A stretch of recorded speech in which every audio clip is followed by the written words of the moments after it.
Inkosi inamandla.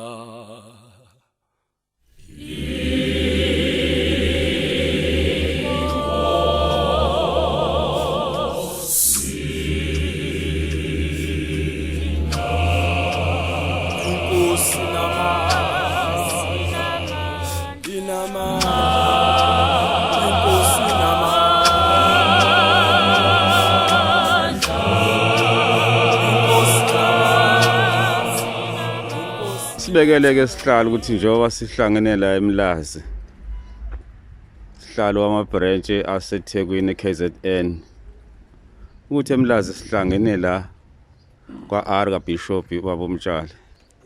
Kwenzakalani la kaBishop? No, baba uDlamini namabishop onke akhona nabafowethu bonke abakhona. Angibingelele ngibonge umsebenzi.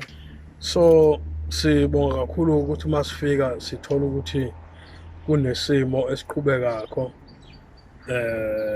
okuyisona esisemgangathweni kulezi insuku sokulula isandla emphakathini okuyiwona esithi mhlasimbe ungakwazi ukusizakala ukuthi kube khona ekutheni ukuthi kube khona abalala bedlile. Ngeke sisho sithi abantu abaswele, kodwa ke ngithanda ukuthi ngiphakamise igama lokuthi bekwazi ukuthi belale betholile iphalishanyana elingase belithole. So ngalo ndlela leyo baba uMtshali umsebenzi awenzile umsebenzi omkhulu kakhulu ngoba usebalile akaqali la, kodwa kuphela nje kade waqala ukwenza ngolu hlobo enza ngalo, njengoba esho naye ukuthi zikhona ezinye inhlaka ezike zathatha umsebenzi asewenzile, ukusho ukuthi abantu bonke nje bazobona umsebenzi wakhe awenzile. Nabanye-ke ngitholile-ke ima-report akhona ukuthi bakhona abanye okuyibona ebebedlulisela emphakathini, kodwa sengibuya ngathi ubishop wethu ukusebenzisile ukuba ubishop ngoba seziningi izinto aseyibalile. Nanokufikelwa-ke amahloni-ke kimi-ke njengosihlalo ekhona no-GS wami ubaba wethu ubaba uShezi ekuthenini ukuthi kuleli hlanje njengoba siqala amahloni enginawo ukuthi akukho esinakho esisuke sakwenza emphakathini ngenxa yesimo-ke esikhona, kodwa-ke sizokuxoxa nabaholi kakhulukazi amabhishophi kuqala bese sikwathi besidlulela emkhakheni eminye sehlele kuyona ukuthi kambe yiphi indlela esingenza ngayo ekuthenini ukuthi kule region sibe nakho ukuthi sibe nesikhwama engathi makufika isimo esikanje sikwazi ukuthi sidlulisele emphakathini ozula laphana esikhwameni. Sibonga kakhulu-ke baba ubhishophi uMtshali ekuthenini ukuthi ungene ephaketheni linomama ekutheni ukuthi nikwazi ukunelula isandla emsebenzini eniwenzile. uNkulunkulu ngathi anganibusa kakhulu, uNkulunkulu anibusise nonke umndeni wakwaMtshali kuze kube phakade. Amen. Ake sibheke lokhu esikhuluma ngakho manje ukuthi uBishop Mtshali yini ayenzile nomkhokheli umama wakwakhe akwenzela umphakathi ontulayo kulesi simo esinje se-COVID-19, njengoba nohulumeni ezama ukwenza izinto nabo njengabazalwane bakhombisa ukuthi awukwazi ukufaka izwi lenkosi esiswini esilambile. General Secretary waseKhoveni, brother wethu u-excellent uShezi wenza umsebenzi wobutishela khona la e-KZN eThekwini. Asho General awusinge nje elijikayo nje. Ngiyabonga baba uDlamini, ngibingelele abazalwane bonke abakhona, obishophi nomengameli. Ngiyambona nangibaba uKhawula uBishop, ubaba uKhumalo nomama nanazi insizwa zakithi eKhoveni egameni lenkosi. Amen. Ngokukhethekileyo kwebazalwane umndeni wakaMtshali, sengithe ngokukhethekileyo umndeni wakaMtshali, umama uBishopikazi angaqali ladies first vele umama uBishopikazi, umama uMtshali nobishophi ubaba uMtshali. Siyabonga kakhulu baholi bethu. Uyabona-ke makuthiwa umhubo wakethu eZayoni kukhona othenjisela imilomo ezinkulungwane ukuba ngibonge ngenhloko umusa nobumnene. nathi siyibandla laseKhoveni sisho njalo abaholi bethu ukuthi imlomo siyiswele ibe izinkulungwane ukuthi sibonge kunina nenhlokomo umsebenzi ongaka eniwenzile kulesimo esizima kangaka esibhekene nezwe lakithi South Africa esibhekene nomhlaba wonke nathi siphila kulo mhlaba salesifo lesi-coronavirus eyayibizweke kakhulu ukuthi i-COVID-19. Kukhona zonke lezi zinto ama-lockdown, abantu bengayi emsebenzini, abantu belala bengadlile, ukuthi niphakamise isandla nithi nakhu esinikela ngakho ebandleni laseKhoveni. Kukuncane kungako kodwa inkulumo yezulu yayithi kubonga okuncane kubonga okukhulu. Siyabonga kakhulu-ke baholi, mama umtshali, baba umtshali, sengathi uNkulunkulu anganibusisa abaholi bethu anikhulise. Kwande emaphaketheni, angifuni ukuthi ngithi kwande la nithathe khona ngoba uma ngithi kwande la nithathe khona usho ukuthi ngithi akwande lapho vele, but engikushoyo mina ngithi akwande kwawena amaphakethe. Ubuholi yibo lobuke esibona umuntu angathi nje umholi ngokuthi abonakale ehambe efuna iminikelo emabandleni, bazane nikelani, bazane fakani imali kapetrol emontweni kabhishophi, kodwa kungabikho ukuphuma ngakuyena ukuya kubazalwane. Sibonga nje ukuthi kuye kwabakuhle nina nabona ukuthi abazalwane sibakhonzisa ebandleni laseKhoveni napa abazane sibakhonzisa nathi makukhona abasinikeza khona nathi asibuyisele emuva kubazalwane. Mhlawumbe umyalezo-ke njena kumuntu angawushiya-ke baba uDlamini esewubhekise ebandleni lonke ukuthi bazalwana siyihloniphe imithetho obekwe uhulumeni. Nesiyihloniphe nje imithetho obekwe uhulumeni. Makuthiwa sihlale emakhaya sihlale emakhaya, makuthiwa siwashe izandla siyiwashe izandla, makuthiwa sisanithaze, makuthiwa sifake amamaski siwafake. Siwuhloniphe nje umthetho obekwe uhulumeni ngoba isimo esidlulayo lesi.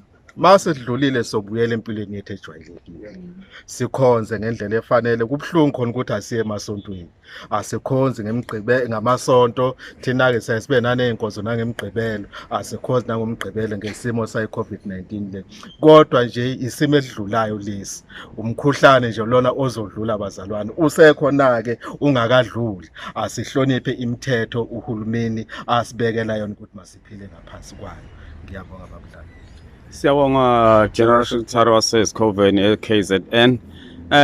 Ngeke samshiya ngaphandle umama ngoba phela siyazi ukuthi akakwazi ubaba ukuphila noma uzenzela izinto umama engavumanga. Fanele bahlale baphansi babonisane bese bethatha izinyathelo zokwenza lokho abakwenzile. Sibheke nje kumama-ke asinikeze kafishane ngoba siyazi ukuthi-ke phela kusuke othandweni udele konke anakho wakhipha wenzela abazalwane noma labo abampofu abaswele kulesi simo esikusona njengamanje si-COVID-19.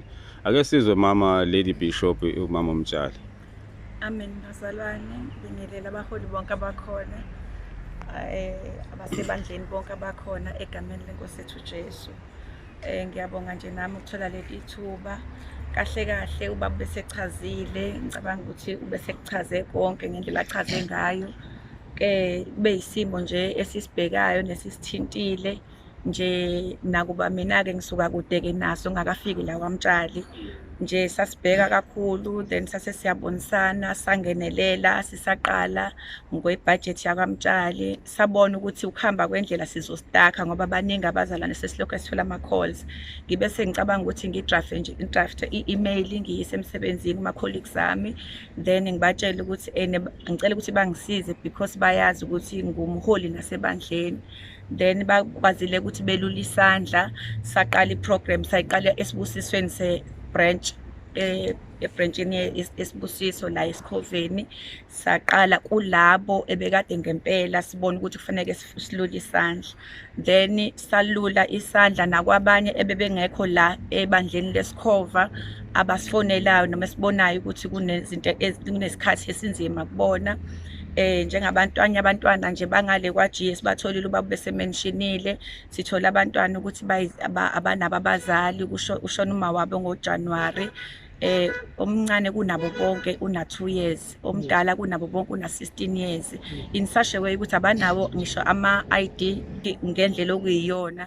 Ngibe sengicela ukuthi ngiye ku-Vibe ngenhlanhla ama-colleagues amangixhumanisa ngase ngiyahamba ngafike ngalibeka udaba labantwana ngoba belungithinta kakhulu kanye nale mndeni ekade sihambela ongesiyona yasesiKhoveni, amanye amahlelo nje amabandla angaphandle, ngoba engikholelwayo ukuthi singabaholi yebo basesiKhoveni, kodwa kahle hle singabaholi bebandla likaNkulunkulu, ngoba masiya kuNkulunkulu asizofika sinama-uniform, asizofika sinama-branch, sinamagama ama-branch ethu. Kahle hle singabaholi ababekiwe ebandleni likaNkulunkulu noma kubantwana bakaNkulunkulu emhlabeni wonke jikelele.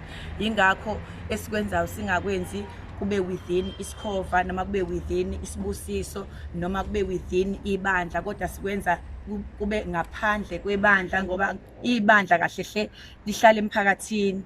Then uma sisiza umphakathi vele sisiza ibandla automatically. Uma umholi webandla umholi womphakathi, therefore ingakho singakhethanga ukuthi kufuneka kube ibandla lethu. Kahle hle no UCC bakhona, amaweseli azofika ezothatha nawo, no UCC bazothatha, nabakankonyane bazofika bezothatha, because emnikelweni esiyitholile emkhulu kunayo yonke sofa isitholile, sithole omunye udokotela Dr. Serela Ramklasi osinikelele ngo-100 food parcels, then omunye kube uDr. Monela Mothala osinikelele ngo-40 parcels. Kwase kuba i-Muslim pastor, uPastor Isa Kabudula wase Overport, then naye wasesinikelela ngama-food parcels 27.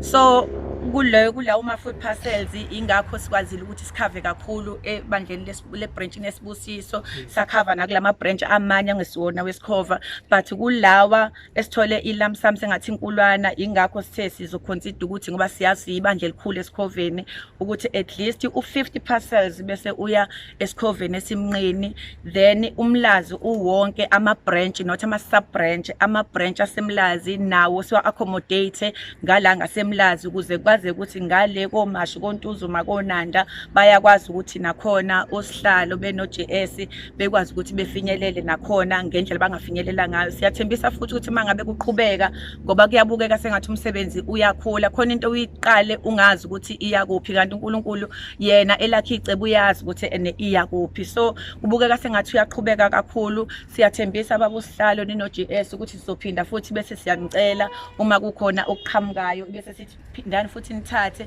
nibone ukuthi nizophesha kanjani, kanye nobhishobhi bethu bala emlazi. Nje okakhulu ngiyambonga uNkulunkulu ukuthi uma ekhuluma sikwazi ukulalela umoya engcwele, ngoba kwesinye isikhathi sihlusha ukuthi abazalwane asiwulalela umoya engcwele, noma usukhulumile kuthina kodwa sikwazi ukuthi siwulalele senze into osinike yona. Kahle hle siyazi ukuthi kuthiwa singaphumeli ngaphandle, asihlale ngaphakathi endlini ngenxa ye-corona, but okukumina ukuthi uNkulunkulu mangabe bese khulumile bekumele senze umsebenzi kaNkulunkulu, ibese sithi konke guqa phansi, konke ngegama likaJesu. So okukuthini ukuthi sikholela ukuthi nazifo nani egameni likaJesu uNkulunkulu ngeke siyekelele sehla senyuka sithenga senza yonke into siprepare. Singekhohle kubonga kakhulu ubaba Magwaza esihamba naye sehla senyuka kuma-wholesale siyothenga, akaze complain even a single day ukuthi ngizongenwa izifo kwasha kwacima, but sikwenza lokho